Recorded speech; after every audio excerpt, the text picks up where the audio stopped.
베트남을 뛰어넘어 동남아 전체에서 가장 위대한 감독으로 손꼽히는 박항서의 라스트 댄스가 직전 대회 우승팀 태국과의 결승전으로 마무리된다.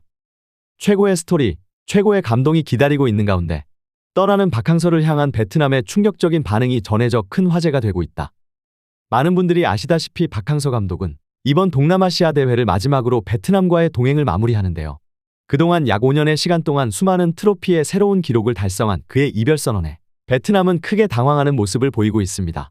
재계약 시마다 베트남 축구협회와 베트남 언론은 말도 안 되는 트집을 잡으며 약 100만 달러 수준으로 알려진 박항서 감독의 연봉을 문제 삼곤 했었는데요.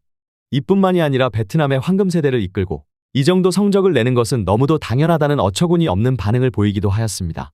하지만 박항서 감독은 자신의 자리에서 꿋꿋이 역할을 수행해왔고 나는 베트남 축구대표팀의 감독임과 동시에 대한민국 국민으로 이 자리에 와 있다. 나의 발언 하나하나가 양국 국민들의 감정에 영향을 미칠 수 있기 때문에 나의 조국에 영향을 미칠 수 있는 일에 대해 공개적인 자리에서 발언을 조심하고 있다라며 한국을 생각하는 그의 마음이 전해지기도 하였습니다. 그리고 찾아온 마지막 재계약 시즌에는 베트남 언론은 또다시 집요하게 이미 박항서와의 재계약 협상은 마무리하였다. 그가 갈 곳은 베트남 말고는 없다라는 언론 플레이를 진행하였지만 오히려 중국에서 30억 연봉을 제시하며 베트남 축구협회가 크게 당황하는 모습을 보이기도 하였습니다. 그리고 시작된 이번 마지막 대회 동남아시안컵. 마지막 대회이기 때문에 반드시 우승을 해야 한다는 엄청난 부담감과 언론의 여론 선동에도 박항서 감독은 모든 것은 결국 실력이 결정할 것이라며 내가 5년간 만든 베트남은 전 세계 어느 나라를 만나도 쉽게 지지 않는 팀이 되었고 동남아시아에서는 한 차원 높은 축구를 구사하는 유일한 팀이라며 자신감을 보였습니다.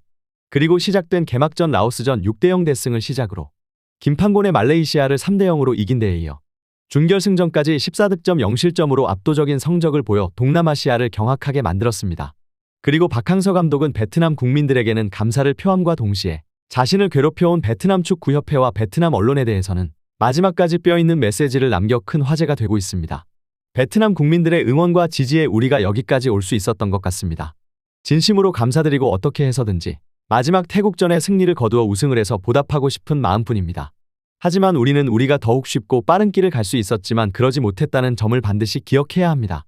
베트남에서 감독을 하려면 경기에는 이겨야 하지만 지원이 전혀 없는 상황이 너무도 많습니다. 이 부분이 개선되지 않으면 발전 가능성 있는 베트남 축구는 더 이상 높은 곳까지는 올라가지 못할 것입니다라며 경고의 메시지를 더한 것입니다. 이러한 그의 인터뷰에 베트남 네티즌들은 크게 충격을 먹은 반응입니다. 베트남 최대 매체 VN 익스프레스의 댓글란에는 파파가 이렇게까지 직설을 한 것은 분명 문제가 있다는 것이다. 파파 제발 떠나지 마세요. 당신이 떠난 후 베트남 축구가 상상도 되지 않습니다. 박항서 없는 베트남은 동남아 축구 후진국으로 돌아갈 것이다. 모든 것이 축구협회 때문이다 등의 반응들을 보이고 있습니다. 박항서의 베트남은 과연 태국과의 두 경기에서 어떤 모습을 보여줄지 관련 소식 계속해서 탑클래스에서 전해드리도록 하겠습니다. 구독, 좋아요 눌러주시면 영상 제작에 정말 큰 힘이 됩니다. 우리 자랑스러운 탑클래스 선수들 소식 전해드리는 탑클래스 TV. 구독, 좋아요 시청해주시는 여러분이 오늘의 탑입니다. 감사합니다.